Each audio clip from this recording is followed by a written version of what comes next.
சுமார் 50 ஏக்கர் நிலத்தில் ஒரு பசுமை மண்டலத்தை உருவாக்கிய கோவை தொழிலதிபர் இயற்கை சார்ந்த மருத்துவ சேவைகளுக்கு சிறப்பு திட்டம் உள்ளதாக பேட்டி. கோவையில் மக்களுடன் 50 ஆண்டுகளுக்கு மேலாக ஒரு சுவையான உறவை கொண்டுள்ள கேஆர் பேக்ஸ் நிறுவனம் இன்று தென்னிந்தியாவில் 23 முக்கிய நகரங்களில் 70 விற்பனை நிலையங்களை கொண்டு பேக்கரி துறையில் தனக்கென ஒரு தனி இடத்தை பெற்றுள்ளது.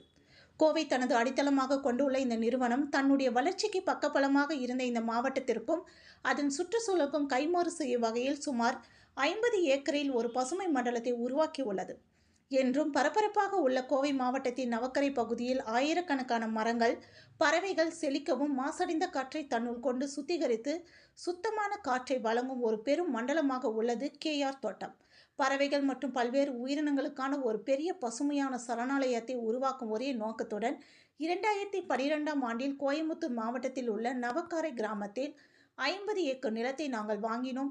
இன்று இப்படிப்பட்ட இயற்கையான அரும்பணிகளால் எதை சாதிக்க முடியும் என யாராவது கேட்டால், இதோ இப்படி ஒன்றை சாத்தியமாக்க முடியும் என கூறும் அளவுக்கு ஒரு வாழும் எடுத்துக்காட்டாக இந்த நிலம் உள்ளது என்பதை கோவை மக்களுடன் பகிர்ந்து கொள்வதில் நாங்கள் மகிழ்ச்சி அடைகிறோம் என்று கேஆர் பேக்ஸின் நிறுவனர் கேஆர் பாலன் மற்றும் இயக்குனர் பி சுஜித் ஆகியோர் தெரிவித்தனர். ஒரு காலத்தில் தரிசு நிலமாக இருந்த இந்த பகுதி கேஆர் பேக்ஸ் குடும்பத்தின் 14 ஆண்டுகால தொடர்ச்சியான முயற்சியால் செழிப்பான பச்சை வனமாக மாறியுள்ளது. இந்த இடம் பல்லாயிரக்கணக்கான நாட்டு மரங்கள் மற்றும் மருத்துவ குணங்கள் கொண்ட மரங்கள், எண்ணற்ற பறவைகள், பூச்சிகள் மற்றும் உயிரினங்களுக்கு இளைப்பாறும் இடமாக உள்ளது.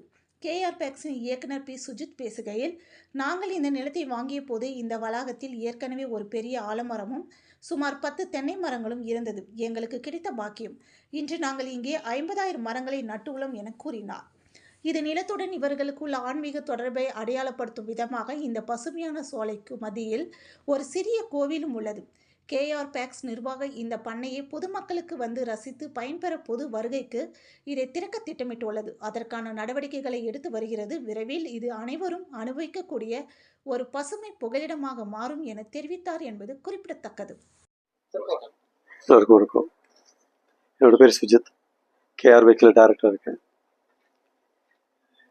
இப்போ நம்ம இருக்கிற இந்த இடம் கோயம்புத்தூரில் நவக்கரைங்கிற கிராமத்தில் இருக்கு. இது நாங்கள் இந்த பூமி வாங்கிறது வந்து 2011-12 அந்த டைமில் இந்த பூமி வாங்கினோம். இது வாங்கும்போதே உள்ள ஒரு க்ரீனஸ் வந்து உள்ளே கொண்டு வருங்கிற ஒரு எண்ணம் அன்றைக்கே இருந்தது. ஏன்னா அப்பாவோட பல இடத்துக்கு ட்ராவல் பண்ணணுன்ட்டு, அங்கே ட்ராவல் பண்ணுற டைமில் பல இடத்துல போகும்போது அந்த எக்ஸ்பீரியன்ஸ் என்னென்னா, நம்ம வந்து இப்போ பெங்களூர் இல்லை டெல்லி இந்த மாதிரிலாம் போகும்போது பொல்யூஷனுங்கிறத பல பக்கம் வந்து நம்ம கேட்குறது இந்த பொல்யூஷனுங்கிறத வார்த்தை தான் நம்ம கேட்குறது. அப்போ அதுக்கு மக்கள் விரும்புகிறது என்னென்னா, அன்றைக்கி அந்த நல்ல மரங்கள். இப்போ ஒன்றும் இல்லை, அந்த காலகட்டத்தில் ஒரு இப்போ நிறைய வழிதோறும் நிறைய ரெஸ்டாரண்ட் வந்துச்சு. ஒரு காலத்தில் வந்து பார்த்திங்கன்னா நம்ம கொஞ்சம் தூரம் ட்ராவல் பண்ணுறோன்னா ஒரு ஹைவேல ட்ராவல் பண்ணும்போது அன்றைக்கி ரெஸ்டாரண்ட் கம்மியாக இருக்கும். அப்போ என்ன பண்ணுவோம்னா வீட்டில் வந்து சாப்பாடு கட்டிட்டு போவோம். கட்டிட்டு போயின்னா வழியோரத்தில் நல்ல ஒரு மரம் எங்கே இருக்குன்னு ஃபஸ்ட்டு பார்ப்போம். அந்த மரத்தோரத்தில் வண்டி நிப்பாட்டிட்டு அங்கேருந்து நம்ம எல்லோரும் சாப்பிட்டு கைகளையே திருப்பி அடுத்த ட்ரிப்பு போய் அடுத்த நிப்பாட்டுறதுங்கன்னா ஒரு டீ குடிக்கிறேன். திருப்பி ஃப்ளாஸ்க்லேயே வீட்டிலேருந்து அம்மா செஞ்சு வச்சுருப்பாங்க. ஒரு டீ காஃபி எடுத்து திருப்பி அதில் ஃப்ளாஸ்கில் எடுத்து இந்த டீ காஃபி எடுத்து குடித்து நம்ம ட்ராவல் பண்ணுவோம். அப்போது ஒரு மரத்தை தேடி தான் நம்ம போகிறோம். அப்போ மரங்கிறதுக்கு அவ்வளோ ஒரு வேல்யூ இருக்குது. இப்போ எல்லோரும் சொல்கிறோம் நமக்கு எக்கோ ஃப்ரெண்ட்லியாக இருக்கணும், க்ரீனஸை வந்து நிறைய கொண்டு வர்றோம் நம்ம சொல்லிகிட்டு இருக்கோம். தவிர நமக்கு அது உண்டான முயற்சி வந்து எடுக்கிறது கொஞ்சம் ஆளுக்கு தான் நம்ம பார்த்துருக்கோம். அந்த க்ரீனஸ்க்கு இம்பார்ட்டன்ஸ் வந்து கண்டிப்பாக நம்ம இப்போ லாஸ்ட் கோவிட்லேருந்து நம்ம பார்த்துருக்கோம். ஆக்சிஜன்கிற ஒரு வேல்யூ. ஆக்சிஜன் இப்போ ஒரு காலத்தில் தண்ணிங்கிறது யாரும் பாட்டிலில் வந்து வாங்கி விற்பாங்கன்னு யாரும் ஒன்றைக்கி எதிர்பார்த்ததில்லை. பாட்டிலே தண்ணி வர ஆரம்பிச்சிச்சு. அதுக்கப்புறம் ஆக்சிஜன் வந்து யாரும் விற்பாங்கிறதுங்கிறது நம்ம யாரும் எதிர்பார்த்த கிடையாது. அதுக்காக டிமாண்ட் அன்றைக்கி அந்த கோவிட் டைமில் டிமாண்ட் ஒரு ஆக்சிஜன் கிடைக்கிறதுக்கு ஒரு ஃபியூ ஹவர்ஸ்க்கு அது கிடைக்கிறதுக்கு ஒரு டிமாண்டு நம்ம பார்த்தோம். அப்போது இயற்கைக்கு நமக்கு இங்கேயே கொடுத்துருக்கு. இப்போ நீங்கள் இந்த இடத்துல நம்ம பார்க்கும்போது இவ்வளோ மரங்கள் இருக்குது. இந்த மரத்தை இடையில நம்ம ஆக்சிஜன் பார்க்கும்போது அந்த மீட்டர் வச்சு பார்த்தாலே தெரியும். இங்கேருந்து கொஞ்சம் தள்ளி போகும்போது இதுக்குள்ளே கிடைக்கிற அந்த ஆக்சிஜனோட அந்த பெனிஃபிட்டு. இன்றைக்கி மனிதனுக்கு தேவை. என்னதான் நம்ம சம்பாதிச்சாலும் சொத்து சுகம் இருந்தாலும் நம்ம ஒரு காங்கிரீட் லைஃப்பில் வந்து வாழும்போது இருக்கிற ஒரு டிஃப்ரென்ஸும் ஒரு க்ரீனரி ஒரு எக்கோ ஃப்ரெண்ட்லியான இடத்துல ஒரு ஒரு ஒரு ஒரு ஒரு மணி நேரம் ஸ்பெண்ட் பண்ணும்போது கிடைக்கிற டிஃப்ரென்ஸு. இன்னைக்கு நம்ம கோயம்புத்தூர் ரேஸ் கோர்ஸில் இப்போ பார்த்தா அது கோவிடுக்கு முன்னாடி இருந்ததும் கோவிடுக்கு அப்புறம் இருக்கிற கூட்டம், காலையில சாயந்தரம் இன்னைக்கு வாக்கிங்காக இருக்கட்டும், எக்ஸசைஸ் பண்ணுறவங்களா இருக்கட்டும், என்ன ஜாஸ்தி தான் ஆகிட்டு இருக்கு.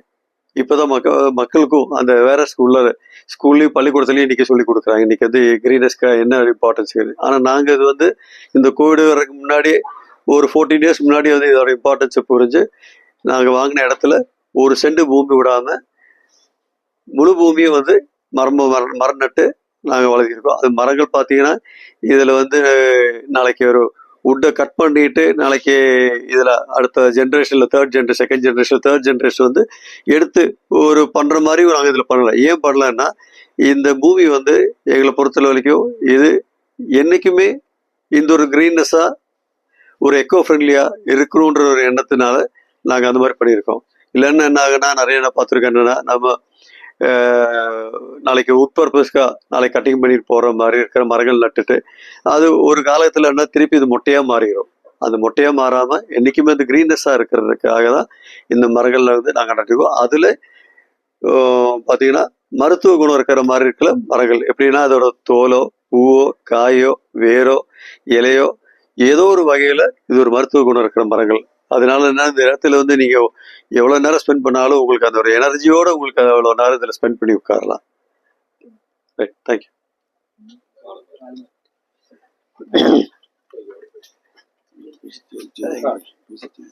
அது மாதிரி இந்த இடத்துல நாங்கள் உள்ள கால் வைக்கும்போது நான் ஃபஸ்ட்டு இதில் வைக்கும்போது நானும் பீம்சிகானந்த் தான் ஃபஸ்ட்டு நாங்கள் உள்ளே வரோம். இந்த மரம் வைக்கிற முட்டியோடு உள்ளே வரோம். இடம் வாங்கி கொஞ்சம் நாள்லேயே நாங்கள் உள்ள மரம் வைக்கிற வரோம். அப்போ வரும்போது இந்த பூமியில் எங்களுக்கு வந்து ஒரு கிஃப்டாக கடவுள் கொடுத்த ஒரு கிஃப்ட்டுங்கிறது எங்களுக்கு பின்னாடி இந்த ஆலமரம் தான் எங்களுக்கு அந்த கடவுள் கொடுத்த கிஃப்ட்டு. ஏன்னா இடத்த வாங்கலாம், மரத்தை வாங்க முடியாது. இது ஒரு கிஃப்ட்டு. அதே மாதிரி உள்ளே இருந்து ஒரு மாமரம், ஒரு 10-11 தென்னை மரம் இருந்தது. இது எல்லாமே வந்து நாங்கள் நட்டு உருவாக்கின மரங்கள். அது மாதிரி அப்பா சொன்ன மாதிரி இந்த தர்மங்கிறதெல்லாம் தெரியல, நம்ம செய்கிற தர்மம் தான் நமக்கு சில இதில் நமக்கு புண்ணியமாக ஒரு இதில் அமையிறது. சில காரியங்கள் அமையிறது இப்போ காசு பணங்கிறது வேற, சிலது அமையிறது வந்து அதுக்கு ஒரு யோகம் தான். அது செய்கிற தர்மம் நமக்கு அந்த யோகத்தை கொடுக்குங்கிறத நம்பிட்டு இருக்கோம். தேங்க்யூ.